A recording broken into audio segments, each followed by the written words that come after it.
눈치도 없게 여길 어디라고 오세요? 연락도 없이 오면 불청객인 거 몰라요? 대기실 가득 앉아있던 동네 사람들이 일제히 고개를 돌렸습니다. 꽃다발을 들고 서 있던 저를 향해 며느리는 눈 하나 깜짝하지 않았어요. 1억 8천만 원. 남편이 죽던 날 제 손에 쥐어진 돈이었습니다. 한 푼도 안 쓰고 아들 하나 바라보며 17년을 모은 돈이었어요. 그 돈이 어디서 나왔는지 그 독사 같은 며느리는 알기나 했을까요? 독사는 먹이를 삼키고 나면 더 이상 그 먹이를 기억하지 않습니다. 박세연이 딱 그랬습니다. 저를 다 빨아먹고 나서는 찾아온 어미를 불청객 취급했죠. 하지만 저는 울지 않았습니다. 소리도 지르지 않았어요. 주차장으로 걸어 나오며 조용히 전화기를 꺼냈습니다. 양 실장님, 그 건물 내가 살게요. 오늘 바로 계약해요. 여러분, 독사도 제가 선 땅이 남의 땅인 줄은 모릅니다. 며느리가 그토록 자랑스럽게 간판을 내건 한의원. 그 건물 전체가 누구 손에 넘어갔는지 아십니까? 불청객 취급받은 어미가 건물주가 되어 돌아오는데 걸린 시간. 단 사흘이었습니다. 독사 같은 며느리를 조용히 그리고 완벽하게 밟아버린 차갑고 소름 돋는 어머니의 복수극. 오늘의 사연 시작합니다. 오늘은 62 어머니가 아들 한의원 개업날 손님 취급을 당한 뒤 조용히 전화 한 통을 걸어 그 건물 전체를 사버린 이야기를 들려드릴게요. 1억 8천만 원을 내어준 어미를 예약도 없이 왔냐고 막아선 독사 같은 며느리. 여러분이라면 그 자리에서 어떻게 하셨을 것 같으세요? 영상 끝까지 함께 해주세요. 어머, 어디 경사 있으세요? 꽃집 아주머니가 흰 국화 두 줄기를 보태며 꽃다발을 내밀었습니다. 저는 웃으며 고개를 끄덕였습니다. 경사라면 경사였죠. 아들 오민혁이 한의원 문을 여는 날이었으니까요. 꽃다발을 양손에 받아들고 골목을 걷는데 봄볕이 어깨를 따스하게 눌러왔습니다. 올해 62 정수님. 꽃집에 마지막으로 들렀던 것이 언제인지 생각하다가 그만뒀습니다. 남편 오병태가 세상을 떠난 뒤로 꽃을 살 일이 없었거든요. 혼자 사는 월세 원룸에 꽃을 들여놓는다는 것은 생각도 못할 일이었고요. 한의원은 3층짜리 상가 건물 2층에 있었습니다. 건물 앞에 선이 새로 달린 간판이 봄볕에 반짝였습니다. 오민혁 한의원. 아들의 이름 석자가 커다랗게 박혀 있었죠. 저는 그 글자를 한참 올려다봤습니다. 유리문을 밀고 들어서자 새 페인트와 인공 방향제가 섞인 냄새가 코를 찔렀습니다. 기대했던 한약 냄새는 어디에도 없었죠. 대기실에는 손님이 10명 넘게 빼곡히 앉아 있었습니다. 진료 접수를 기다리는 사람들 틈에 동네 얼굴도 보였어요.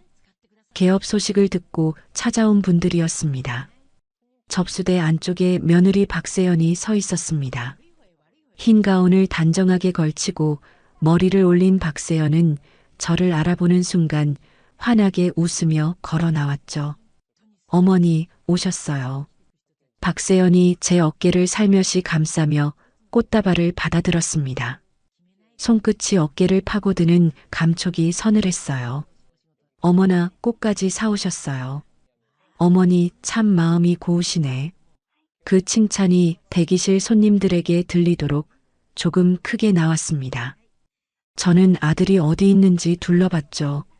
안쪽 진료실에서 낮고 조용한 목소리가 흘러나오고 있었습니다. 진료가 한창인 모양이었어요. 박세연은 꽃다발을 접수대 위에 올려두고 저를 마주봤습니다. 목소리는 여전히 부드러웠습니다. 어머니, 죄송한데요. 오늘 개업날이라 예약 손님이 굉장히 많거든요. 혹시 예약은 하고 오셨어요? 대기실이 조용해졌습니다. 앉아있던 손님들이 고개를 들어 저와 박세연을 번갈아 봤습니다. 동네 아는 얼굴들도 있었어요. 그 시선들이 등짝을 타고 올라왔습니다. 1억 8천만 원. 그 돈이 어디서 나왔는지 이 대기실에 아는 사람은 아무도 없었습니다. 아들 개업 자금을 댄 어미를 손님 취급하는 자리에서 제가 꺼낼 수 있는 말은 없었죠. 무슨 말을 해도 이 자리가 누구 것인지는 달라지지 않을 테니까요. 저는 아무 말도 하지 않았습니다. 접수대 위에 올라간 꽃다발을 한번 바라봤습니다. 그리고 조용히 몸을 돌려 유리문을 밀고 나왔습니다. 봄볕이 정수리를 눌렀습니다. 건물 옆 주차장 구석에 낡은 벤치가 하나 있었어요. 저는 그 벤치에 앉아 두 손을 무릎 위에 내려놓았습니다. 손이 눈에 들어왔습니다. 마디마디가 굵어지고 거칠어진 손이었어요. 17년 전 일이었습니다. 남편 오병태가 과로로 쓰러지던 날 저는 새벽 3시에 병원에서 사망 선고를 들었습니다.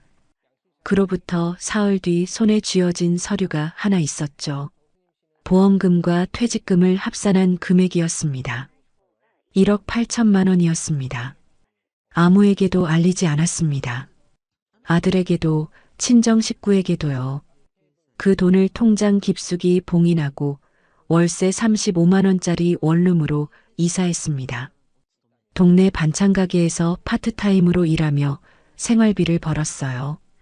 허리가 아파 쪼그려 앉기 힘든 날도 김치를 담갔고 손이 텄어도 찬물에 그릇을 닦았습니다. 그렇게 15년을 살았죠. 1억 8천은 단 한 번도 손대지 않았습니다. 아들이 한의대를 졸업하고 개업을 이야기하던 날 저는 통장을 들고 아들 앞에 앉았습니다. 미녀가 이거 다 내 것이다. 받아라. 아들이 2번 손을 저었습니다. 그럴 수 없다고 했어요. 하지만 3번째엔 박세연이 끼어들었습니다. 어머니, 저희가 꼭 갚겠습니다. 그 말 뒤에 박세연이 아들을 향해 고개를 끄덕이는 것이 보였습니다. 빠르고 가볍고 당연한 고개짓이었죠. 저는 그 순간을 기억했습니다. 개업 준비 3개월 동안 인테리어 업체, 의료기기, 간판, 직원 채용까지 모든 결정은 박세연이 단독으로 처리했습니다. 저는 한 번도 의견을 달라는 연락을 받지 못했어요. 개업식 하객 명단에도 저와 가까운 사람은 없었습니다. 박세연 친정 쪽 지인들로만 채워졌다는 것을 뒤늦게 알았죠. 그리고 오늘 그 돈이 닿은 자리에 처음으로 와봤습니다. 꽃다발을 들고요. 벤치에 앉아 봄 햇볕을 받으며 저는 오랫동안 손을 내려다봤습니다. 가슴 어딘가에서 차갑고 단단한 무언가가 조용히 자리를 잡는 것이 느껴졌어요. 서두를 이유가 없었습니다. 저는 외투 주머니에서 전화기를 꺼냈습니다. 30년 지기 양 실장이었어요. 신호가 2번 울리고 연결됐습니다. 실장님, 저예요. 잠깐 볼 수 있어요? 목소리는 떨리지 않았습니다. 박세연은 그 시각 대기실 손님들에게 다음 예약을 받으며 환하게 웃고 있었을 겁니다. 2층 창 너머로 주차장 벤치가 내려다 보였겠지만 거기 앉은 사람이 누구인지 그 손에 들린 전화가 어디를 향하는지는 알지 못했죠. 그 전화 한 통이 자신이 발 디디고 선 그 건물 전체를 통째로 뒤바꿔 놓을 것이라는 것도요. 개업 다음 날부터였습니다. 아들에게 전화를 걸면 신호가 서너 번 울리다 박세연의 목소리가 받았습니다. 어머니, 민혁이 지금 진료 중이에요. 나중에 연락드릴게요. 그리고 아들에게서 걸려오는 전화는 없었어요. 하루가 지나고 이틀이 지났습니다. 일주일이 지나도 마찬가지였죠. 처음엔 바빠서 그러려니 했습니다. 개업 초기라 정신없을 것이라고 스스로를 달랬어요. 하지만 3번, 5번, 10번이 쌓이면서 이것이 바쁨이 아니라는 것을 알았습니다. 그 무렵 동네에 소문이 돌기 시작했습니다. 반찬가게 파트타임 동료 이순자 씨가 조심스럽게 말을 꺼냈어요. 수님 씨 있잖아요. 오민혁 원장 며느리가 그러더래요. 시어머니가 형편이 많이 어려워서 모셔야 할 것 같다고 귀가 멍멍해졌습니다. 이순자 씨의 입술이 움직이고 있었지만 무슨 말인지 들어오지 않았어요. 목구멍 깊은 곳에서 뜨거운 무언가가 치밀어 올랐습니다. 박세연이 퍼뜨린 말이었습니다. 형편이 어렵다. 모셔야 한다. 그 말이 동네를 한 바퀴 돌아 반찬가게 파트타임 동료의 입을 거쳐 제 귀로 들어왔죠. 1억 8천을 내어준 사람이 형편이 어려운 사람이 되어 있었습니다. 그 돈을 받아간 사람이 동네에 이 소문을 내고 다니고 있었고요. 저는 아들에게 전화를 걸었습니다. 이번엔 아들이 직접 받았어요. 미녀가 박세연이 동네에 무슨 소문을 내고 다니는지 알아? 아들은 잠시 침묵했습니다. 엄마, 세연이가 뭘 잘못 생각해서 그런 거겠지. 괜히 오해하지 마. 오민혁은 귀찮은 듯 말을 흘렸습니다. 그냥 좋게 넘어가면 안 돼? 개업초라 다들 예민한 거야. 전화를 끊고 한동안 수화기를 내려다봤습니다. 오해. 아들의 입에서 나온 단어는 그것이었죠. 아들 생일은 5월이었습니다. 저는 사흘 전부터 준비했어요. 민혁이가 어릴 때부터 좋아하던 잡채, 갈비찜, 미역국을 새벽부터 만들었습니다. 냄비 3개가 동시에 올라가 작은 원룸 부엌이 온통 뜨거운 김으로 가득 찼어요. 손목이 시큰거렸지만 갈비를 뜯어 손질하는 손을 멈추지 않았습니다. 기름 냄새와 간장 냄새가 머리카락에 배도록 3시간을 서 있었죠. 묵직한 보온 가방을 들고 한의원에 도착한 것은 점심시간 직전이었습니다. 박세연은 직원 2명이 보는 앞에서 보온 가방을 받아들었어요. 그리고 환하게 웃었습니다. 어머니, 이렇게 멀리까지 오셨어요. 근데 어머니, 오늘 위생 검사가 있거든요. 외부 음식은 반입이 좀 곤란해서요. 제가 잘 챙겨드릴게요. 직원들의 눈이 저를 향했습니다. 저는 아무 말도 못했습니다. 보온 가방을 박세연 손에 넘겨주고 계단을 내려왔어요. 그날 저녁이었습니다. 한의원 건물 앞을 지나게 됐어요. 주차장 쪽 분리수거함 옆에 검은 봉지가 하나 놓여 있었습니다. 봉지 입구가 느슨하게 묶여 있었고 보온 가방 손잡이가 봉지 밖으로 삐져나와 있었죠. 새벽부터 만든 갈비찜이었습니다. 무릎에서 힘이 빠지는 것이 느껴졌어요. 분리수거함 옆 벽에 손을 짚고 잠시 서 있었습니다. 봄바람이 불었습니다.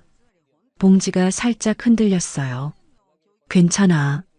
아직 괜찮아. 저는 그 자리를 떠났습니다. 며칠 후 박세연이 전화를 걸어왔습니다. 목소리는 달콤했어요. 어머니, 드릴 말씀이 있어서요. 저희 2호점을 생각하고 있거든요. 인테리어 비용이 좀 필요한데 어머니 혹시 여유 있으시면 도움 주실 수 있으세요? 5천만 원 정도요. 5천만 원이었습니다. 갈비찜을 분리수거함 옆 봉지에 넣은 손이 5천만 원을 요구하고 있었습니다. 어머니도 아시잖아요. 1호점 개업 때도 어머니 도움이 없었으면 어떻게 됐겠어요. 이번에도 어머니 덕을 좀 봐야 할 것 같아요. 저는 잠시 입을 다물었다가 말했습니다. 세연아, 나는 지금 여유가 없다.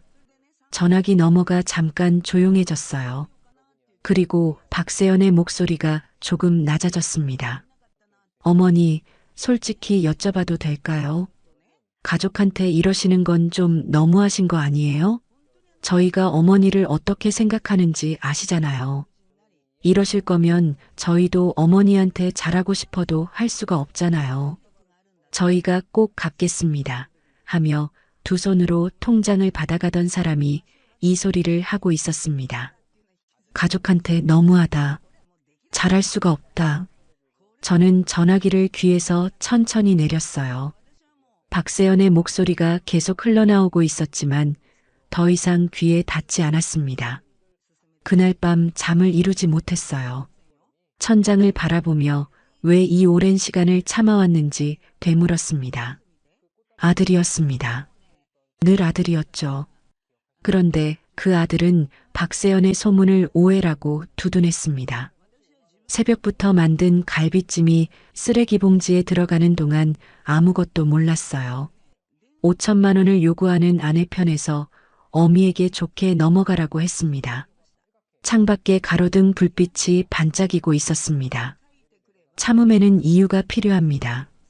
그런데 그 이유가 무너지기 시작하면 더 이상 참는 것이 아니라 잃는 것이 되죠.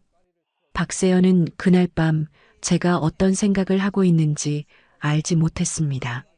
새벽부터 만든 갈비찜을 봉지에 넣으면서 무엇을 잃게 했는지도 그 이름이 어떤 결심으로 굳어지고 있는지도요. 개업 석 달이 지났습니다. 저는 아들에게 마지막으로 한 번 더 연락을 해보기로 했어요. 5천만 원 요구 이후 박세영과의 전화를 끊고 지냈지만 아들과는 직접 이야기를 나눠봐야 한다고 생각했습니다. 한의원 문 닫을 시간에 맞춰 찾아가기로 했죠. 오후 6시 한의원 앞에 섰습니다. 직원들이 하나둘 나오고 있었어요. 잠시 후 아들 오민혁이 가운을 벗으며 나왔습니다. 저를 보더니 눈이 잠깐 굳었죠. 엄마, 왜 왔어? 물음표가 없는 말이었습니다. 민혁아, 잠깐만 얘기하자. 커피 한 잔만 하면 돼. 아들이 주머니에 손을 넣으며 주차장 쪽을 바라봤어요. 그때 2층 창문으로 박세연의 얼굴이 내려다 보이고 있었습니다. 아들과 저 사이를 번갈아 보는 눈이었죠. 엄마, 지금 세연이 기다려. 나중에 전화할게. 아들은 그 말을 남기고 주차장으로 걸어갔습니다. 그리고 박세연이 1층으로 내려왔어요. 박세연의 얼굴에는 웃음이 없었습니다. 직원들이 모두 퇴근한 뒤였고 주차장엔 저와 박세연 둘뿐이었죠. 저녁 공기에 박세연의 향수 냄새가 날카롭게 섞여 들어왔습니다. 어머니, 솔직하게 여쭤볼게요. 박세연이 팔짱을 끼며 말했습니다. 어머니, 지금 저희한테 서운한 게 있으신 거예요? 민혁이가 얼마나 힘든지 아세요? 어머니가 이렇게 자꾸 찾아오시면 민혁이 집중이 안 된다고요. 저는 입을 열었습니다. 세연아, 나는 그냥 아들 얼굴이 보고 싶었다. 그것뿐이야. 박세연의 눈썹이 살짝 올라갔어요. 어머니, 솔직히 말씀드리면요. 어머니가 너무 집착하시는 거 아닌가요? 자식은 자식 삶이 있는 거잖아요. 어머니 나이면 이제 자식한테서 좀 놔줄 때도 됐죠. 이렇게 매달리시면 민혁이도 힘들고 저도 힘들어요. 나이면 그 단어가 공기 중에 걸렸습니다. 목덜미가 뻣뻣하게 굳어오는 것이 느껴졌어요. 박세연은 멈추지 않았습니다. 어머니, 개업 때 돈 보태주신 건 저희도 감사하게 생각해요. 근데 그게 이렇게 계속 찾아오셔도 된다는 뜻은 아니잖아요. 어머니가 먼저 선 좀 지켜주셔야 저희도 잘할 수 있거든요. 1억 8천만 원. 그 입이 방금 그 돈을 보태준 것이라고 했습니다. 17년을 원룸에서 살며 허리가 아파도 김치를 담그고 손이 텄어도 찬물에 그릇을 닦아지킨 돈이었어요.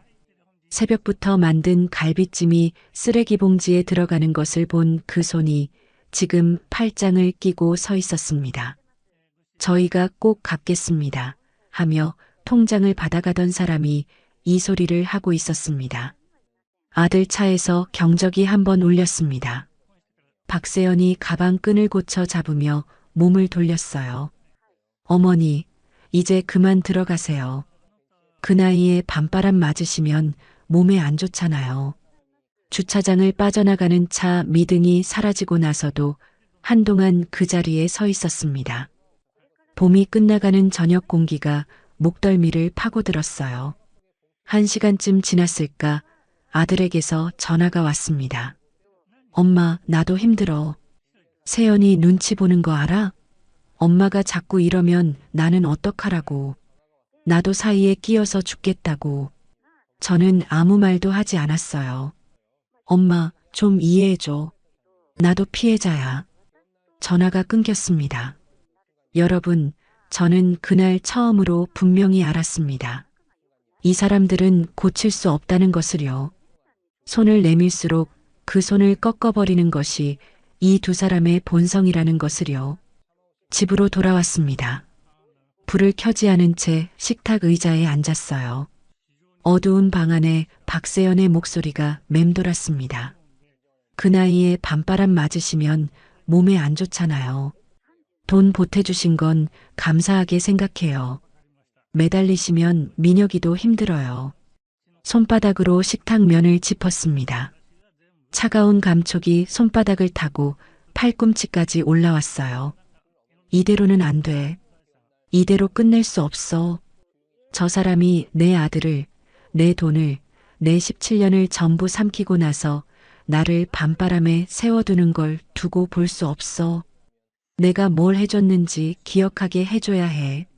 절대로 잊지 못하게. 그때 전화가 울렸습니다. 양 실장이었어요. 수님 씨, 나야. 지금 잠깐 통화돼? 양 실장의 목소리는 낮고 조심스러웠습니다. 무언가 중요한 말을 꺼내기 전에 늘 그런 톤이었죠. 수님 씨, 있잖아. 오민혁 원장 한의원 있는 그 상가 건물 있잖아. 주인이 급매로 내놨어. 건강이 안 좋아서 빨리 정리하고 싶어 하는데 나한테 먼저 연락이 온 거야. 외부엔 아직 아무한테도 안 알렸어. 수님 씨한테 제일 먼저 얘기해야 할 것 같아서. 저는 전화기를 쥔 채 잠시 아무 말도 하지 않았습니다. 얼마야? 12억. 시세보다 낮아. 수님 씨, 생각 있어? 전화를 끊고 나서 안방 서랍을 열었습니다. 맨 안쪽에 낡은 봉투가 하나 있었어요. 20년 넘게 그 자리를 지키고 있던 봉투였습니다. 친정아버지가 돌아가시기 전 제 손에 직접 쥐어주신 것이었죠. 봉투를 식탁 위에 올려놓고 조심스럽게 열었습니다. 등기 관련 서류였어요. 친정아버지가 오래전 정수님 이름으로 등록해두신 바로 그 상가 건물의 지분 서류였습니다. 양 실장에게 부탁해 오늘자로 등기부를 열람해보니 그 지분은 단 한 번도 다른 사람에게 넘어간 적 없이 제 이름으로 살아있었어요. 20년 동안 서랍 안에서 조용히 기다리고 있었습니다. 저는 서류를 천천히 다시 봉투에 넣었습니다. 그리고 양 실장에게 짧은 문자를 보냈어요. 내일 만나자는 것과 그 건물을 살 준비가 됐다는 것, 두 줄이었습니다. 박세연은 그 시각 건물 관리 직원에게 추가 임차 문의를 넣고 있었습니다. 건물 전체가 급매로 나왔다는 사실은 알지 못한 채였어요. 더 깊이 파고들려는 그 땅이 이미 다른 손으로 넘어가고 있다는 것을 독사는 꿈에도 몰랐습니다. 다음 날 아침 일찍 저는 박세연에게 전화를 걸었습니다. 신호가 3번 울리고 박세연이 받았어요. 어머니, 목소리에 경계가 묻어 있었습니다. 어제 주차장에서 있었던 일이 아직 공기 중에 남아있는 것 같았죠. 저는 천천히 입을 열었습니다. 세연아, 어제는 내가 좀 무리하게 찾아갔던 것 같아. 미안하다. 전화기 넘어가 잠깐 조용해졌어요. 어머니가 그렇게 생각해 주시니 저도 다행이에요. 저도 어제 말이 좀 심했나 싶었거든요. 박세연의 목소리가 한 톤 부드러워졌습니다. 경계가 살짝 내려가는 것이 전화기 너머로도 느껴졌어요. 저는 잠시 뜸을 들이다가 덧붙였습니다. 2호점 얘기 말이야. 내가 다시 한번 생각해 볼게. 지금 당장은 어렵지만 방법이 아주 없는 건 아니거든. 시간을 좀 줘. 박세연의 숨소리가 달라졌습니다. 짧고 가벼운 숨이었어요. 어머니, 정말이요? 아이고, 어머니가 그렇게 말씀해 주시니 얼마나 감사한지 몰라요. 저희가 꼭 보답할게요. 전화를 끊었습니다. 방법이 있긴 하지. 네가 생각하는 방법이 아닐 뿐이야. 저는 외투를 챙겨 입고 집을 나섰어요. 양 실장은 한의원 근처 찻집에서 기다리고 있었습니다. 창가 자리에 앉아 서류 봉투를 앞에 두고 있었어요. 찻집 안에는 갓볶은 원두 냄새가 가득했습니다. 따뜻하고 묵직한 냄새였죠. 수님 씨 왔어. 양 실장이 봉투를 밀어냈습니다. 안에는 건물 매입 계획서와 예상 비용 내역서가 깔끔하게 정리돼 있었어요. 내가 어젯밤에 다 뽑아봤어. 수님 씨 지분이 있잖아. 친정아버지 지분을 현재 시세로 반영하면 약 3억이야. 거기에 수님 씨 예금 5천을 얹으면 3억 5천이 되는 거고 나머지 8억 5천은 이 건물 담보로 대출받으면 돼. 수님 씨 신용이면 충분히 나와. 저는 계획서를 한 줄씩 읽었습니다. 지분 3억, 예금 5천만 원, 담보대출 8억 5천만 원, 합계 12억. 숫자들이 맞아떨어졌어요. 17년 동안 원룸에서 허리를 구부리며 지켜온 통장 잔액이 이 칸에 정확히 들어갔습니다. 세무사하고 법무사는 내가 직접 연결해 줄게. 오래 같이 일한 사람들이야. 믿어도 돼. 양 실장이 찻잔을 들며 말했어요. 수님 씨, 근데 한 가지만 물어볼게. 정말 괜찮겠어? 아들 한의원이 그 건물에 있잖아. 저는 찻잔을 두 손으로 감쌌습니다. 도자기 표면의 온기가 손바닥에 고였어요. 실장님, 나는 괜찮아. 오히려 지금이 때야. 양 실장이 고개를 끄덕였습니다. 더 묻지 않았어요. 30년을 알아온 사람이었습니다. 말하지 않아도 알아듣는 사람이었죠. 오후부터 법무사와 세무사가 움직이기 시작했습니다. 저는 집으로 돌아오는 버스 안에서 창밖을 바라봤어요. 봄이 완전히 끝나가는 거리였습니다. 가로수가 짙은 초록으로 바뀌어 있었죠. 친정아버지가 그 서류를 왜 제 이름으로 남겨두셨는지 살아계실 때는 몰랐습니다. 딸이 힘든 일을 겪게 될 거라는 것을 아셨던 걸까요? 아니면 그냥 딸이 좋아서 남겨두신 걸까요? 어느 쪽이든 그 서류는 20년을 서랍 안에서 기다리다 지금 이 순간을 위해 깨어난 것 같았어요. 그 사흘 동안 아들에게도 박세연에게도 아무런 연락을 하지 않았습니다.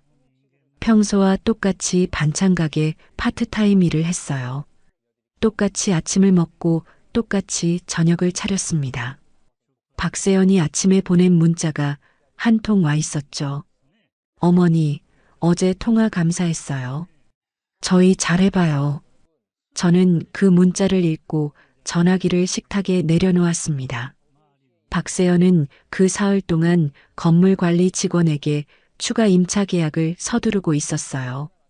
인근 부동산에서 건물주가 곧 계약에 응할 것이라는 낙관적인 소식을 받았다는 것을 나중에 양 실장을 통해 알았습니다. 더 깊이 파고들려 하고 있었던 거죠. 그 땅이 이미 다른 방향으로 움직이고 있다는 것을 전혀 모른 채로요. 계약 당일 아침이었습니다. 저는 출발하기 전 안방 서랍을 열었어요. 남편 오병태의 사진이 거기 있었습니다. 퇴직 기념으로 찍은 사진이었는데 환하게 웃는 얼굴이었죠.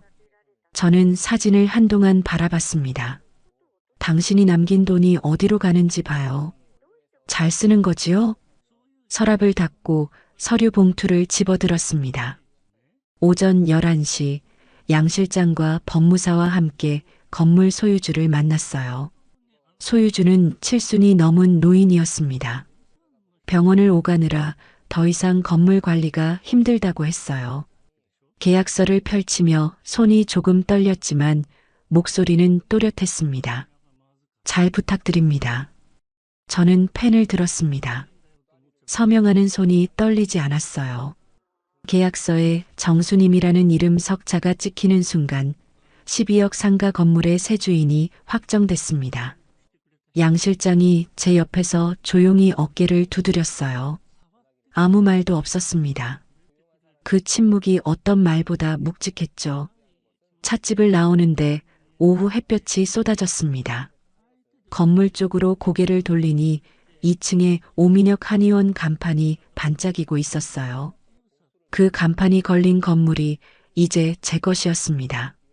박세연은 그 시각 부동산에 전화를 걸어 건물주와의 계약 일정을 조율하고 있었을 겁니다. 확장 임차가 눈앞에 다가왔다고 생각하면서요. 건물주가 이미 바뀌었다는 사실을, 새 건물주가 누구인지를 독사는 아직 꿈에도 알지 못했습니다. 소유권 이전 완료.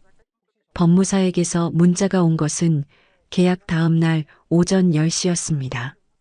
저는 그 문자를 부엌에 서서 읽었어요. 창밖으로 초여름 햇볕이 쏟아지고 있었죠. 등기부에 올라간 건물주 이름은 정수님이었습니다. 세 글자였어요. 62 정수님. 월세 35만 원 원룸에 살던 사람. 동네 반찬가게 파트타임 아주머니. 그 이름이 12억짜리 상가 건물 등기부에 올라 있었습니다.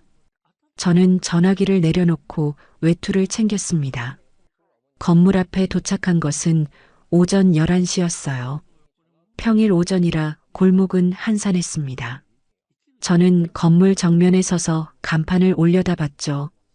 2층에 오민혁 한의원 간판이 봄볕을 받아 반짝이고 있었습니다.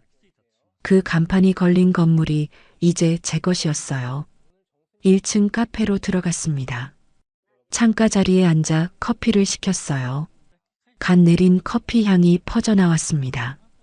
따뜻하고 진한 냄새였죠. 저는 커피잔을 두 손으로 감싸고 창밖을 바라봤습니다. 건물 앞으로 사람들이 오갔습니다. 2층으로 올라가는 계단에 손님이 하나 들어서는 것이 보였어요. 한의원 손님이었습니다. 저 계단도, 저 난간도, 저 유리문도 이제 정수님의 것이었죠. 커피를 절반쯤 마셨을 때 전화기를 꺼냈습니다. 박세연에게 전화를 걸었어요. 신호가 2번 울리고 박세연이 받았습니다. 어머니, 무슨 일이에요? 세연아, 잘 지내지? 지난번에 2호점 얘기했잖아. 내가 생각을 좀 해봤는데 이번 달 안으로 방법을 찾아볼게. 전화기 너머로 박세연의 숨소리가 가벼워지는 것이 느껴졌습니다. 어머니, 정말이요? 어머나, 어머니가 이렇게 생각해 주시니 얼마나 든든한지 몰라요. 저희가 정말 잘할게요. 그래. 잘 되면 다 너희 것이니까 열심히 해라. 잘 되면 다 너희 것. 그 말이 실현될 수 없다는 것을 아는 사람은 이 통화에서 저뿐이었습니다. 어머니, 저 사실 요즘 건물 확장 임차권도 알아보고 있거든요. 이 건물 2호점까지 되면 진짜 제대로 키울 수 있을 것 같아요. 어머니 덕분에 꿈이 커지네요. 이 건물. 저는 창밖 건물 간판을 바라봤어요. 그래, 꿈은 크게 꿔야지. 전화를 끊고 커피잔을 들었습니다. 마지막 한 모금이 입안에서 씁쓸하게 퍼졌어요. 꿈은 크게 꿔라. 다만 그 꿈이 어느 땅 위에 서 있는지는 확인하고 꿔야지. 그날 오후 건물 내 모든 임차인에게 임대차 계약 갱신 통지서가 발송됐습니다. 새 건물주 정수님 명의로 작성된 서류였어요. 양 실장이 직접 챙겨준 것이었습니다. 통지서는 1층 카페, 2층 한의원, 3층 사무실 순서로 나갔죠. 저는 그날 저녁 양 실장과 전화를 했어요. 수님 씨, 통지서 다 나갔어. 내일이면 다들 받을 거야. 수고했어요, 실장님. 수님 씨, 2층 반응이 어떨지 기대되는데. 양 실장의 목소리에 웃음기가 섞여 있었습니다. 저는 아무 말도 하지 않았어요. 전화를 끊고 창밖을 바라봤죠. 가로등이 하나씩 켜지고 있었습니다. 박세연이 어떤 표정으로 그 통지서를 받아들지 그려보지 않았습니다. 그림을 그릴 필요가 없었어요. 서류는 내일 스스로 말을 할 테니까요. 다음 날 오전이었습니다. 양 실장에게 전화가 왔어요. 수님 씨, 2층에서 연락 왔어. 건물주가 바뀐 게 맞냐고, 차고 발송이 아니냐고 물어보던데. 뭐라고 했어요? 사실이라고 했지. 새 건물주 정수님 씨 명의로 정식 발송한 서류라고. 전화기 너머로 양 실장이 짧게 웃었습니다. 저는 그 시각 반찬가게 파트타임 일을 하고 있었어요. 평소와 같은 앞치마를 두르고 평소와 같은 자리에 서서 두부를 썰고 있었습니다. 손이 떨리지 않았어요. 칼이 도마 위를 규칙적으로 두드렸죠. 한편 그 시각 박세연은 통지서를 두 손으로 들고 있었습니다. 봉투를 뜯어 서류를 꺼내는 순간부터였을 거예요. 새 건물주 이름 석자를 읽는 그 순간 박세연이 접수대 의자를 두 손으로 짚으며 몸을 지탱했다는 것을 나중에 직원 한 명을 통해 전해 들었습니다. 정수님, 형편이 어려운 시어머니, 2호점 자금을 부탁해 볼 만한 사람, 아들 생일 음식을 쓰레기 봉지에 넣어도 되는 사람, 그 이름이 건물주 칸에 찍혀 있었던 거죠. 그날 저녁 아들 오민혁에게서 전화가 왔습니다. 신호가 울리는 동안 저는 부엌에서 저녁을 차리고 있었어요. 여보세요. 아들의 목소리가 잠겨 있었습니다. 엄마, 이게 사실이야? 뭐가? 건물. 엄마가 우리 한의원 건물 산 거야? 저는 냄비 뚜껑을 닫으며 말했어요. 법무사한테 직접 확인해봐. 등기부 열람하면 돼. 전화가 끊겼습니다. 냄비에서 김이 올라왔어요. 저는 식탁에 밥 한 그릇을 차리고 앉았습니다. 혼자 먹는 저녁이었죠. 17년째 혼자 먹는 저녁이었어요. 예전에는 이 고요함이 서러웠습니다. 지금은 달랐죠. 숟가락을 들었습니다. 박세연은 그날 밤 잠을 이루지 못했을 겁니다. 확장 임차를 추진하던 건물의 주인이 시어머니로 바뀌었다는 사실을 안고 다음 수를 어떻게 둘지 머리를 굴리고 있었겠죠. 형편이 어렵다고 소문을 내고 다니던 그 시어머니가 12억짜리 건물의 새 주인이라는 사실이 얼마나 뜨겁게 목을 조여오는지 느끼면서요. 독사는 이제 막 자기가 선 땅이 달라졌다는 것을 알았습니다. 그러나 진짜 이야기는 거기서부터였어요. 박세연이 그 다음에 무슨 수를 꺼내드는지 저는 이미 알고 있었습니다. 독사는 궁지에 몰리면 반드시 이빨을 드러내거든요. 통지서가 나간 지 일주일이 지났습니다. 박세연에게서는 아무런 연락이 없었어요. 아들도 마찬가지였죠. 그 침묵이 무엇을 준비하는 시간인지 저는 알고 있었습니다. 열흘째 되던 날 오전 법원 명의의 우편물이 왔어요. 흰 봉투였습니다. 등기 우편이었죠. 봉투를 뜯는데 손끝이 차가웠어요. 안에 들어있는 서류를 꺼내 펼쳤습니다. 건물 소유권 이의 신청서였습니다. 신청인 이름은 오민혁이었어요. 저는 서류를 식탁 위에 내려놓고 의자를 당겨 앉았습니다. 창밖에서 바람 소리가 났어요. 서류의 첫 줄을 다시 읽었죠. 오민혁. 아들 이름이었습니다. 내용은 이랬어요. 정수님이 아들에게 건넨 개업 자금 1억 8천만 원을 유용하여 건물을 매입했으며 이는 불법 자산 이전에 해당한다는 주장이었습니다. 서류 말미에 법무법인 이름이 찍혀 있었죠. 박세연이 선임한 곳이었습니다. 아들이 어미를 법으로 상대하는 서류에 이름을 올렸습니다. 가슴 한가운데가 돌처럼 굳어오는 것이 느껴졌어요. 눈이 뜨거워지는 것을 느꼈습니다. 저는 눈을 감고 숨을 한번 고르게 쉬었어요. 울지 마. 울면 지는 거야. 이게 바로 저 독사가 원하는 거야. 양 실장에게 전화를 걸었습니다. 실장님, 저예요. 오늘 시간 있어요? 1시간 뒤 양 실장이 연결해준 변호사 사무소에 앉아 있었어요. 변호사는 40대 중반의 조용한 사람이었습니다. 서류를 받아들고 천천히 읽었어요. 어머니, 이건 법적으로 성립이 안 됩니다. 1억 8천만 원은 남편분 사망 당시 보험금과 퇴직금으로 수령하신 어머니 고유 재산이고 아드님께 이체하신 것은 증여입니다.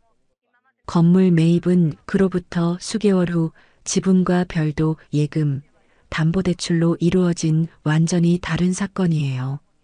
두 사건은 법적으로 아무런 연결고리가 없습니다. 저는 가방에서 봉투를 꺼냈습니다. 17년치 통장 사본이었어요. 아들에게 1억 8천을 이체하던 날짜와 금액이 찍힌 내역서, 그리고 그날 남편 사망 보험금이 입금된 내역서가 나란히 들어 있었습니다. 증여 당시 제가 직접 손으로 쓴 메모도 있었어요. 날짜, 금액, 용도가 적혀 있었죠. 한 번도 버린 적 없이 날짜 순으로 정리해둔 서류들이었습니다. 변호사가 서류를 훑으며 말했어요. 준비가 잘 되어 있으시네요. 이 정도면 충분히 방어됩니다. 오히려 상대방이 퍼뜨린 허위 사실에 대해 역공도 가능해요. 사무소를 나왔습니다. 그날 저녁 박세연에게 전화를 걸었어요. 신호가 4번 울리고 받았습니다. 어머니, 목소리에 기름기가 돌았습니다. 법적 공세를 시작한 사람의 목소리가 아니었어요. 마치 아무 일도 없었던 것처럼 부드러웠죠. 세연아, 법원 서류 받았다. 전화기 넘어가 잠깐 조용해졌어요. 어머니, 저도 드릴 말씀이 있었는데 그게 저희가 어쩔 수 없이 그렇게 된 거예요. 어머니도 이해해 주실 거잖아요. 가족끼리 이런 방식 말고 대화로 풀면 어떨까요? 저희가 꼭 갚겠습니다. 하며 통장을 받아가던 사람이 지금 가족끼리 대화로 풀자고 했습니다.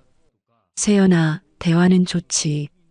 근데 대화는 법원 서류 내기 전에 하는 거 아니니? 박세연이 짧게 숨을 들이켰어요. 어머니, 저희가 억울한 부분이 있어서요. 어머니가 그 돈으로 건물을 사신 게 저희한테는 너무 갑작스러웠거든요. 억울하다. 저는 그 단어를 소리 없이 되뇌었습니다.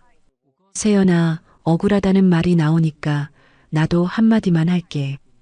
1억 8천은 내 돈이야. 남편이 죽던 날 내 손에 쥐어진 돈이고 17년 동안 내가 원룸에서 살면서 한 번도 안 쓴 돈이야. 그 돈을 내가 어디에 쓰든 억울할 사람이 있을까? 어머니, 그래도 저희한테 먼저 말씀하셨어야죠. 내가 아들 개업 자금 낼 때 세연이 너한테 먼저 물어봤니? 전화기 넘어가 다시 조용해졌습니다. 어머니, 그건 다른 얘기잖아요. 그래, 다른 얘기지. 그러니까 이것도 다른 얘기야. 저는 전화를 끊었습니다. 그날 밤 아들에게서 문자가 왔어요. 엄마, 나는 세연이가 하도 그러니까 어쩔 수 없었어. 소장 내기 싫었는데 세연이가 자기가 한의원 그만두겠다고 해서. 엄마가 이해해줘. 자기가 한의원을 그만두겠다는 협박이었습니다. 어쩔 수 없었다는 아들의 문자를 2번 읽었어요. 그리고 전화기를 뒤집어 식탁에 내려놓았습니다. 다음 날 오전 양 실장에게 전화했어요. 실장님, 부탁이 있어요. 건물에 임차인들 친하게 지내는 분들 알죠? 다음 주 토요일에 건물 1층 카페에서 간단하게 인사 자리를 마련하고 싶은데 도와줄 수 있어요? 임차인들이요? 몇 명이나요? 1층 카페 사장님, 3층 사무실 대표님, 그리고 한 분 더. 실장님도 오세요. 한 분 더요? 네. 오래된 지인인데 그날 꼭 함께 했으면 해요. 양 실장이 잠시 말이 없다가 답했습니다. 알겠어. 내가 연락할게. 전화를 끊고 창밖을 바라봤어요. 토요일이면 닷새 뒤였습니다. 박세연은 그 무렵 법무법인으로부터 상황이 녹록지 않다는 이야기를 듣고 있었을 거예요. 서류가 탄탄하게 갖춰진 상대방 앞에서 이해 신청이 버텨낼 수 있는 여지가 점점 좁아지고 있다는 것을요. 그러면서도 아직 자신이 주도권을 쥐고 있다고 믿었겠죠. 독사는 이빨을 드러냈습니다.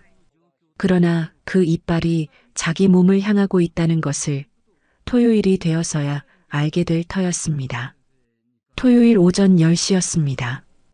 1층 카페는 문을 열기 전이었어요. 유리문에 예약 모임이라는 작은 안내문이 붙어 있었습니다. 카페 사장 임지수 씨가 테이블 3개를 붙여 자리를 마련해뒀어요. 간 내리기 시작한 원두 향이 공간 가득 깔려 있었죠. 저는 제일 먼저 왔습니다. 창가 자리에 앉아 바깥을 바라봤어요. 골목은 이른 오전답게 한산했습니다. 초여름 햇볕이 건물 외벽을 타고 천천히 내려오고 있었죠. 양 실장이 2번째로 들어왔습니다. 수님 씨, 일찍 왔네. 양 실장은 제 맞은편에 앉으며 가방에서 두툼한 서류 봉투를 꺼냈어요. 저는 그것을 보고 조용히 고개를 끄덕였습니다. 3층 사무실 대표 박건우 씨가 뒤이어 들어왔어요. 50대 초반의 조용한 사람이었습니다. 이 건물에 7년째 새 들어있는 분이었죠. 자리에 앉으며 간단히 인사를 건넸어요. 마지막으로 들어온 사람은 이순자 씨였습니다. 반찬가게 파트타임 동료였어요. 제가 따로 연락을 드린 분이었죠. 수님 씨, 내가 와도 되는 거 맞지?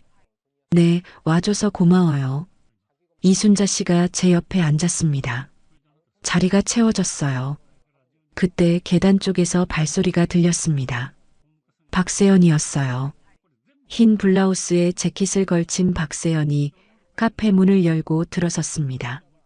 아들에게 모임이 있다는 이야기를 전해 들었는지 표정이 여유로웠어요. 자리를 훑어보는 눈빛이 차분했죠. 저를 발견하고 가볍게 고개를 숙였습니다. 어머니, 안녕하세요. 건물 임차인 인사 자리인가요? 앉아라, 세연아. 박세연은 테이블 끝 자리에 앉았습니다. 양 실장과 눈이 마주치자 짧게 인사했어요. 이순자 씨를 보고는 눈을 가늘게 뜨더니 시선을 거뒀죠. 임지수 씨가 커피를 내왔어요. 잠시 조용했습니다. 저는 입을 열었어요. 오늘 이 자리는 인사 자리이기도 하고 한 가지 정리를 하는 자리이기도 해요. 여러분들한테 드릴 말씀이 있어서요. 박세연이 커피잔을 들며 여유롭게 저를 바라봤습니다. 여러분, 저는 그 눈빛을 기억합니다. 아직 자신이 이 자리에 주도권을 쥐고 있다고 믿는 눈빛이었어요.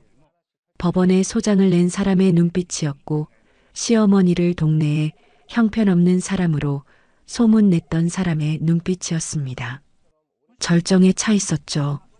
양 실장이 봉투에서 서류를 꺼냈습니다. 첫 번째 서류를 테이블 중앙에 펼쳤어요. 건물 매입 자금 내역서였습니다. 지분 3억, 예금 5천만 원, 담보대출 8억 5천만 원이 어디서 왔는지 한눈에 보이는 서류였어요. 그 옆에 남편 사망 당시 보험금 수령 내역서가 나란히 펼쳐졌습니다. 17년 전 날짜가 선명하게 찍혀 있었죠. 박세연의 커피잔이 테이블에 내려왔습니다. 소리가 조금 컸어요. 어머니, 이게 무슨... 저는 박세연을 바라봤습니다. 세연아, 1억 8천 얘기부터 할게. 이 돈은 남편이 죽던 날 내 손에 들어온 돈이야. 17년 동안 원룸에서 살면서 한 번도 손대지 않은 돈이고 아들 개업 자금으로 준 돈이지 내가 다른 데 쓸 돈이 아니었어. 그 돈으로 건물을 샀다는 소장 내용은 사실이 아니야. 어머니, 그건... 세연아, 내가 말하는 동안은 들어. 박세연의 입이 닫혔습니다. 양 실장이 2번째 서류를 테이블에 펼쳤어요. 소송 취하 확인서였습니다. 박세연이 선임한 법무법인이 자진 취하한 서류였어요. 발급 날짜는 사흘 전이었죠. 박세연의 얼굴이 굳었습니다. 귓불이 빠르게 붉어졌어요. 이건 제가 법무법인이랑 아직 얘기 중인.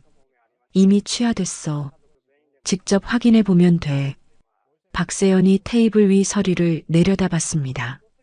눈이 빠르게 움직이고 있었어요. 세연아, 억울하다고 했지. 기억나? 전화해서 나한테 억울하다고 했어. 박세연이 고개를 들었습니다. 1억 8천을 주면서 내가 억울하다는 말 한 번 했니? 개업 준비 3개월 동안 연락 한 통 못 받아도 억울하다고 했니? 아들 생일에 새벽부터 만든 갈비찜을 분리수거한 봉지에 넣어도 억울하다는 말 안 했어.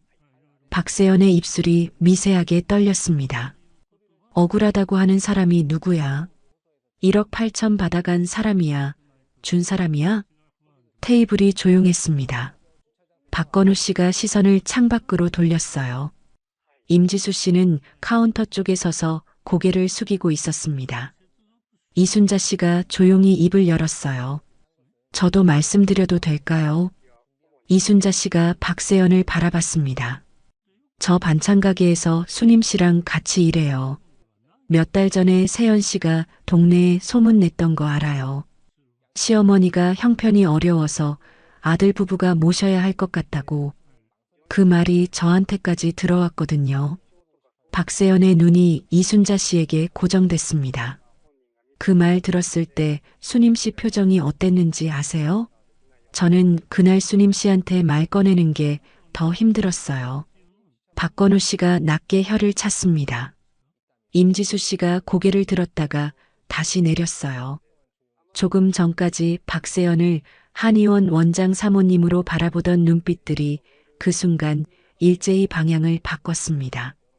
박세연이 테이블 위 서류와 이순자 씨를 번갈아 봤어요. 입술이 열렸다 닫혔습니다. 어머니, 이건 너무하신 거 아니에요. 이런 자리를 만드신 게. 저는 목소리를 낮췄습니다. 세연아, 형편이 어려운 사람이 12억짜리 건물 샀어. 이거 어떻게 생각해? 박세연의 목이 움직였습니다. 뭔가를 삼키는 것 같았어요. 어머니, 저희가 잘못 생각한 부분이 있었어요. 그래도 어머니가 먼저 말씀해 주셨어야죠. 미리 말을 했어야 한다. 저는 그 말을 그대로 돌려줬습니다. 아들 개업 자금 1억 8천을 줄 때는 미리 말 안 해도 당연한 거고, 내 돈으로 내가 건물 살 때는 미리 말을 해야 하는 거야? 박세연이 입을 다물었습니다. 가족이라고 했지. 전화해서 가족끼리 대화로 풀자고 했어. 가족이면 개업날 찾아온 어미를 예약 없이는 안 된다고 하지 않아. 가족이면 새벽부터 만든 음식을 쓰레기 봉지에 넣지 않고, 가족이면 형편이 어렵다고 소문내지 않아. 박세연의 눈끝이 빨개졌습니다. 어머니, 죄송해요. 정말 잘못했어요. 박세연이 의자를 뒤로 밀었습니다. 일어서는가 했더니 두 손을 테이블 위에 올리고 고개를 푹 숙였어요. 한 번만 봐주세요. 저희 한의원 계속 할 수 있게 해주세요. 나갈 곳이 없어요. 대출도 있고 이제 막 자리 잡기 시작했는데 어머니가 이러시면 저희는 어떻게 해요? 목소리가 갈라졌습니다. 눈물이 뺨을 타고 내렸어요. 저는 아무 말도 하지 않았습니다. 박세연이 손등으로 눈물을 닦으며 고개를 들었어요. 눈이 충혈돼 있었습니다. 그리고 잠시 입술을 깨물더니 목소리를 바꿨어요. 어머니, 이렇게 하시는 게 법적으로 문제 없는지 저도 따져봐야 할 것 같아요. 임차인들 앞에서 개인적인 일을 이렇게. 저한테도 방법이 없는 건 아니거든요. 그것이 마지막 이빨이었습니다. 궁지에 몰린 독사가 드러내는 마지막 이빨이었어요. 저는 그 이빨을 바라봤습니다. 전혀 흔들리지 않았어요. 세연아, 변호사 통해서 해. 번호 알지? 박세연의 얼굴이 하얗게 됐습니다. 입을 열었다가 닫았어요. 다시 열었다가 또 닫았습니다. 바락이 빠져나간 자리에 체념이 조용히 내려앉았어요. 양 실장이 자리에서 일어났습니다. 저는 잠깐 자리 비울게요. 임지수 씨와 박건우 씨도 카운터 쪽으로 물러났어요. 이순자 씨가 제 팔을 가볍게 쥐었다가 놓았습니다. 저와 박세연만 남았어요. 박세연이 다시 고개를 숙였습니다. 바락이 빠진 자리에 항복이 들어와 앉아 있었어요. 어머니, 어떻게 하면 돼요? 말씀만 해주세요. 저는 박세연을 오래 바라봤습니다. 세연아, 두 가지야. 박세연이 눈을 깜빡였어요. 첫째, 이 건물에서 나를 만날 때마다 먼저 인사해. 개업날 손님 취급 한 번 했으면 충분하니까. 박세연의 입술이 떨렸습니다. 둘째, 동네에 형편이 어렵다고 소문냈던 사람들한테 직접 찾아가서 사실대로 말해. 개업 자금 1억 8천이 어디서 나왔는지 네가 발로 뛰어서 바로잡아. 박세연이 고개를 끄덕였습니다. 천천히 힘없이. 알겠어요, 어머니. 그때 카페 문이 열렸어요. 오민혁이었습니다. 아들은 박세연 옆에 서더니 저를 봤어요. 아무 말도 하지 못했습니다. 눈이 충혈돼 있었죠. 뒤늦게 달려온 것이 분명했어요. 엄마. 저는 아들을 바라봤습니다. 오민혁이 천천히 의자를 당겨 앉았어요. 두 손을 무릎 위에 모으고 고개를 숙였습니다. 엄마, 미안해. 내가 잘못했어. 소장에 이름 올린 것도, 세연이 막지 못한 것도, 엄마 편 한 번 제대로 들어준 적 없는 것도 다 내 잘못이야. 목소리가 잠겨 있었습니다. 말이 끝났어요. 테이블 위가 조용했습니다. 저는 아들을 오래 바라봤어요. 어릴 때 오민혁은 무릎을 긁히면 울면서 달려왔습니다. 저는 쪼그려 앉아 상처에 입을 대고 호호 불어줬어요. 엄이란 그런 것이었습니다. 그 아들이 지금 이 자리에 고개를 숙이고 앉아 있었어요. 눈 뒤가 뜨거워지는 것이 느껴졌습니다. 저는 눈을 한번 내리깔았다가 다시 들었어요. 민혁아. 아들이 고개를 들었습니다. 나중에 둘이서 따로 보자. 그것이 그날 아들에게 한 말의 전부였어요. 일주일 뒤 오민혁이 혼자 찾아왔습니다. 손에 A사 한 장짜리 서류를 들고 있었어요. 손글씨로 쓴 분할 상환 계획서였습니다. 월 100만 원씩 15년 계획이었죠. 1억 8천만 원. 저는 그 서류를 받아들었습니다. 아들이 맞은편에 앉아 아무 말도 하지 않았어요. 저도 말하지 않았습니다. 한동안 그렇게 앉아 있었죠. 창밖에서 바람 소리가 났어요. 평생 처음으로 아들과 마주보고 오래 앉아 있었습니다. 할 말이 없어서가 아니었어요. 서두를 것이 없어서였죠. 독사는 이빨을 걷었습니다. 건물 복도에서 처음으로 먼저 고개를 숙였어요. 그 인사가 진심인지 아닌지는 저에게 중요하지 않았습니다. 언제든 꺼낼 수 있는 카드가 아직 제 손에 남아 있었으니까요. 건물을 산 지 6달이 지났습니다. 어느 토요일 오전이었어요.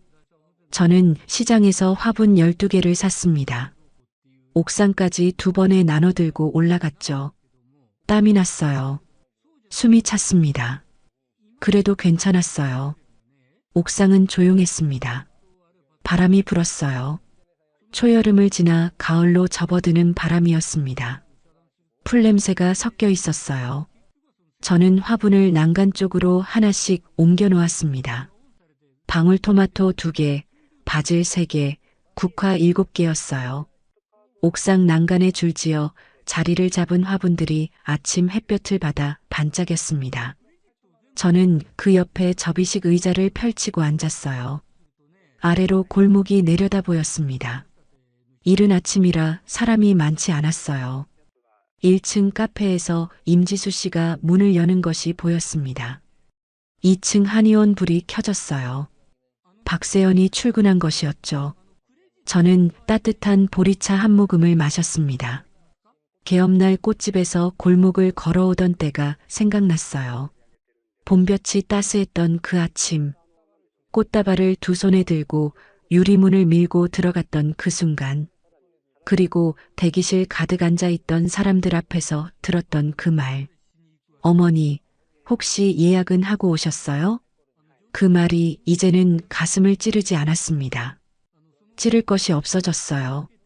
그 말이 들어설 자리가 사라진 거죠. 건물 매입 이후 6달 동안 일들이 차례로 정리됐습니다. 소송 취하가 가장 먼저였어요. 그 다음 주에 박세연이 동네를 돌기 시작했습니다. 제가 형편이 어렵다고 소문을 냈던 분들을 직접 찾아가 사실을 바로잡았어요. 개업 자금 1억 8천이 어디서 나왔는지를 본인의 입으로 말했습니다. 양 실장이 그 과정을 하나씩 확인해서 제게 전해줬어요. 박세연이 마지막 분께 다녀왔다는 연락이 온 날, 저는 집에서 혼자 저녁을 먹었습니다. 반찬은 두부조림과 시금치 무침이었어요. 17년째 혼자 먹는 저녁상이었지만 그날은 달랐습니다. 달랐죠. 한편 그 시각 박세연은 한의원 마감을 하고 있었습니다. 확장 임차 계획은 접은 지 오래였어요. 건물 2층 계약은 시세보다 조금 높게 책정된 임대료로 갱신됐습니다. 그 차액이 매달 제 통장으로 들어왔어요. 아들이 가져온 분할 상환 계획서대로 월 100만 원도 함께 들어왔습니다. 박세연은 아직 이 건물 안에 있었어요. 그리고 저도 이 건물 안에 있었습니다. 같은 건물이었지만 우리가 서 있는 층이 달랐어요. 예전에는 제가 아래였고 박세연이 위였습니다. 지금은 달랐죠. 건물 매입 2달째였습니다. 저는 1층 빈 상가를 동네 어르신들 반찬 공동 작업장으로 내어드렸어요. 보증금 없이요. 화요일과 목요일 오전 어르신 12분이 그 공간에 모여 김치를 담그고 나물을 무쳤습니다. 기름 냄새와 간장 냄새가 골목으로 퍼져나왔어요. 그 냄새를 맡으면서 저는 생각했습니다. 원룸 부엌에서 아들 생일 갈비찜을 만들던 날도 이런 냄새가 났었죠. 그때는 그 냄새가 서러웠어요. 지금은 좋았습니다. 박세연이 퍼뜨렸던 소문은 자취를 감췄어요. 오히려 새 건물주가 어르신들 위해 공간을 내어줬다는 이야기가 동네에 돌았습니다. 이순자 씨가 반찬 가게에서 그 이야기를 전해줬어요. 수님 씨, 동네 사람들이 다 알아. 정말 좋은 분이라고들 하던데. 저는 웃었습니다. 그냥 웃었어요. 건물 매입 4개월째 양 실장과 함께 가까운 식당에서 밥을 먹었습니다. 추어탕 집이었어요. 뚝배기에서 올라오는 구수한 냄새가 코를 감쌌죠. 국물이 뜨겁고 진했습니다. 양 실장은 밥을 먹으면서 30년 전 이야기를 꺼냈어요. 수님 씨, 우리 처음 만난 게 언제였지?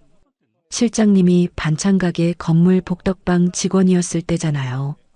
맞아. 내가 수님 씨한테 처음 인사했을 때 얼마나 무뚝뚝하게 대하던지. 제가요? 응. 근데 그 다음부터 제일 성실한 손님이더라고. 양 실장이 웃었습니다. 저도 웃었어요. 30년이었습니다. 30년 동안 이 사람이 곁에 있었어요. 아무것도 요구하지 않고 아무것도 바라지 않고 연락이 오면 와줬습니다. 그 사람이 연결해준 건물이었고 그 사람이 챙겨준 계약이었어요. 식사를 마치고 나오는데 가을 햇볕이 따뜻했습니다. 저는 그날 집에 돌아와 남편 오병태의 사진을 꺼냈어요.